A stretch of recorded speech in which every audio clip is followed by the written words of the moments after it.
Pozdrav svima i dobrodošli u novi klip. Danas ćemo malo pričati o Evropskom prvenstvu koje nam sledi 2017. godine i naravno o grupi gde se nalazi Srbija.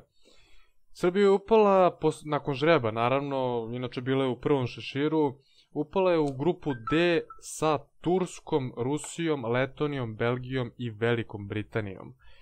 Inače, takmičenje počinje 31. avgusta i traje do 17. septembra, a finale se igra u dvorani Sinan Erdem.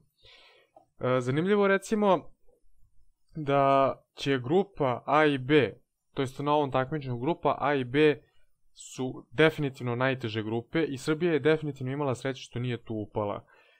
Pre svega u te dve grupe ne zna se ko je teži protivnik zaista, a još zanimljivije je to da će te dve grupe da se spoje kasnije nakon grupne faze i onda će tako Srbija dobiti što manje tih nekih težih protivnika. Najveći protivnik u toj nekoj osmini finale, ili kako će to već biti, Srbiji može da bude jedino iz grupe C i to će vjerovatno biti ili Hrvatska ili Španija, to su dva najteža protivnika, a svakako tu su i Rumunija, Mađarska i Crna Gora i Češka. Nije laka grupa, ali svakako dosta bolje nego da protivnik dođe iz prve dve grupe, tako da Srbija se tu odmah na početku nekako izvukla. Šta mogu reći o protivnicima, dakle iz Srbije naravno u grupi D? Pre svega da krenemo od Turske, pošto će ona biti domaćin, igraće se u Istanbulu, svakako bit će najteži protivnik u ovoj grupi, pre svega zbog te publike, zatim malo će i sudije naravno igrati za domaćina, odnosno suditi za domaćina, a i naravno bit će motivisani Turci da pred svojim navijačima odrede nešto konačno nakon onog srebra 2001. da osvoje nešto značajno u evropskom takmičenju. Zanimljivo je recimo da će za Tursku igrati dosta dobrih igrača, pre svega Bobby Dixon koji je promenio ime u Ali Muhamed, sad je uzeo i tursko državljanstvo, igraće za njih najverovatnije. Ukoliko budu svi tu zdravi, to će biti zaista jedna dobra postava, tu će biti takođe i Osman i Ilyasova koji je svakako najveća zvezda tima, zatim Semih Erden, Furkan Aldemir. Ne znam koliko je realno da Enes Kanter igra za Tursku, pošto sam čuo da ima nekih problema tamo, ali uglavnom ako se odluči da igra za Tursku, to će biti jedno veliko njihovo pojačanje i svakako glavna zvezda tima bez obzira na Ilyasovu. Tako da, ovo je jedan jako težak protivnik i Srbija će svakako za njega trošiti najviše snage. Inače, oni su na 8. mestu FIBA rang liste. Sledeći protivnik koji ovako može biti teži je ekipa koja se nalazi na 9. mestu FIBA rang liste, to je Rusija i još jedna jako respektabilna reprezentacija sa dobrim igračima. Naravno, Rusija ima dobru tradiciju, nešto lošiju modernu košarku nego istoriju, ali dobro, mislim, svakako košarka se vraća polako u tu zemlju, nije sport broj 1, nažalost, s obzirom da i tamo imaju dosta talentovanih igrača. Inače, njihovi najbolji igrači su svakako Karasev, Šved, Kurbanov, Monja, Voroncević, Kaun i Mozgov, ako se Kaun i Mozgov odluče da igraju za Rusiju. Dakle, ovo je još nekoliko dobrih, fantastičnih igrača koji svakako mogu praviti problem nama na tom evropskom prvenstvu. Inače, ukoliko i Kaun i Mozgov dođu na to takmičenje, zaista imaće najbolju centarsku liniju, bez ikakve dileme, bez obzira uopšte ko bude igrao za nas. To su dva fantastična igrača, dve odlične atlete i dva jako pametne igrača. Dalje imamo tri nešto slabija protivnika, ali naravno ne treba nikako se ne treba opuštati protiv njih. Definitivno od ta tri je najjača Letonija koja je vođena od strane Bagackisa, koji je inače asistent u Darušafaki. On na raspolaganju ima neke igrače kao što su recimo Strelnieks, Dairis i Davis Bertans. Takođe i Porzingis je rekao da će igrati za svoju reprezentaciju pošto je prošao onu godinu prilagođavanja u NBA ligi. Tako da od njega možemo da očekujemo da se vrati u tu reprezentaciju. Sa njim će ova ekipa izgledati odlično. Naravno, tu ima i dosta drugih dobrih momaka koji su pre svega timski igrači i neće uzimati previše šuteva, neće imati neku preveliku rolu, pogotovo ako Porzingis, eto kažem, još jednom dođe. Tu je, dakle, Belgija i Velika Britanija. U Belgiji imamo Van Rossoma, Lodžeskog i otprilike to je to. Inače, Belgija je 44. na FIBA-inoj rang listi i definitivno najslabija u ovoj grupi, dok je Velika Britanija 22. i skroz zanimljiva reprezentacija. Oni su, recimo, učlanili su se u FIBA-u tek 2005. godine, a već su uspeli da zabeleže 2 olimpijske igre i 4 Eurobasketa, što nikako nije loše. Tako da Velika Britanija može da bude nezgodan protivnik, igraju brzu atletsku košarku, imaju dosta stranaca u svojoj ekipi, nekoliko Amerikanaca, nekoliko momaka iz Afrike, tako da igraju jako lepo, igraju jako brzo, igraju šuterski, nemaju neku predobru, da kažem, odbranu, trener im je Amerikanac, ako se dobro sećam, dakle to je ekipa puna naturalizovanih stranaca i svakako momaka koji igraju profesionalnu košarku, onako maksimalno profesionalnu.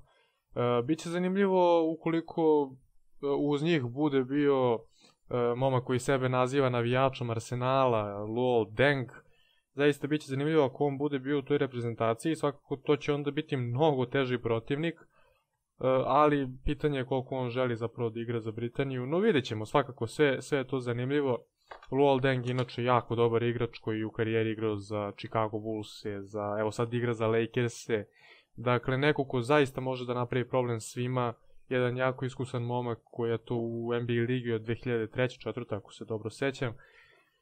Tako da i ovo može biti nezgodna reprezentacija sa njim. Ali definitivno Belgija i Velika Britanija su definitivno najslabiji protivnici Srbije u narednom takmičenju. Kako ja nekako predviđam da će izgledati ovo, znači mislim da će na prvom mestu svakako biti Srbija, koja je daleko iznad svih ovih ekipa i od svih ovih reprezentacija. Drugo mesto može da uzme Turska, ali bit će velika borba sa Rusijom.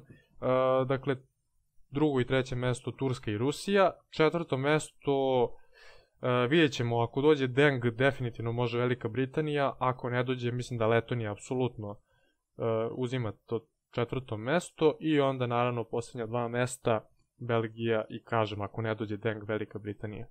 Dakle, bit će jako zanimljivo pratiti ovu grupu, bez obzira što tu nisu neke najjače reprezentacije, ali naravno bit će velika borba za to četvrto i treće mesto.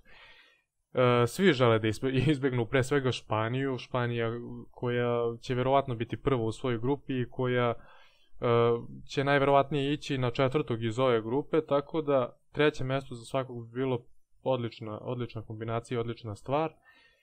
To je sad što se tiče ovako grupe. Sad da vidimo ko bi mogao da bude u našoj reprezentaciji. Marković je rekao da više neće igrati za Srbiju. Tu Sali Đorđević priča da pokušava da ga natera nekako da se vrati, da ne ide tako rano u tu neku reprezentativnu penziju. Jasno je da Marković hoće da se odmori i da malo, posle 2 vezana leta, malo posveti se svojoj porodici i sebi uglavnom. Tako da vidjet ćemo šta će tu biti. Ko njega može da zameni, naravno, to je taktika kojom se vodi inače Sale Đorđević, da ima jednog fantastičnog defanzivca u igri, odnosno u svom timu, neko ko će da preuzima najboljeg igrača, protivničkog igrača. Sad ko može biti taj najbolji defanzivac ako Marković ne dođe? Svakako to mogu da konkurišu Milosavljević i Branko Lazić. Znam da mnogi pričaju da Branko Lazić nije reprezentativni kalibar, ali ako tražite defanzivnog specijalca, ja mislim da boljeg od njega trenutno u Srbiji ne možete, i šire ne možete naći. Tako da Milosavljević možda čak ima malu prednost, obzirom da nije samo defanzivac od Lazića, pa vidjet ćemo šta će tu biti. Naravno, tu za startnog playmakera odmah vidim Teodosića, njegovu izmenu verovatno ćemo imati u Joviću. Sad taj treći igrač će verovatno biti ili Lazić ili Milosavljević, vidjet ćemo, verovatnije da će biti Milosavljević. Sad na beku, tu imamo Bogdanovića i borba sada između Nedovića i Gudurića. To je zanimljivo jako borba, s obzirom da Nedović ima onu povredu, ako se ne varam, lista, odnosno nerva u listu i sigurno će mu trebati dosta da se vrati i sigurno će mu Sale dati slobodno leto, tako da mislim da će Gudurić upasti sad u reprezentaciju i stvarno krajnje je vreme da on upadne. Na poziciji krila ko može biti Simonović bez ikakve dileme, dečko koji ima savršenu sezonu za sada, sezonu karijere, apsolutno. Nadamo se da će tako i nastaviti. Tu je naravno Kalinić koji će svakako biti starter. I možda ako budu hteli da dovode tu trećeg igrača na poziciji krila, možda Dangubić, a možda i taj Milosavljević, kao što rekoh, mada vidjet ćemo šta će biti. Na poziciji četvorke, ukoliko budemo imali sreće da ostanu zdravi Jokić i ne verujem da će Mačan tu upasti, možda Bjelica. Jokić i Bjelica bi svakako bili odlični u kombinaciji. A na centru Marjanović, zatim Raduljica, možda upadne Kuzmić, ali teško ako bude igrao Marjanović. I tu mislim da može još da upadne Štimac koji im je kao neka talija, što je rekao Sale Đorđević, i mislim da će Štimac stalno biti u reprezentaciji dok Sale bude bio odnosno selektor. Biće odlično ako svi budu bili zdravi, mislim da onda Srbija ima apsolutno velike šanse da osvoji ovo takmičenje, ali o tome ćemo pričati tek sledeće godine, mesec dana pre takmičenja, kada ću i praviti detaljnu analizu svih grupa, detaljnu analizu svih reprezentacija u našoj grupi, pa onda ćemo vidjeti kako i šta. Tako da to je bilo to za danas, pratite nas i dalje, pa do narednog slušanja, sportski pozdrav!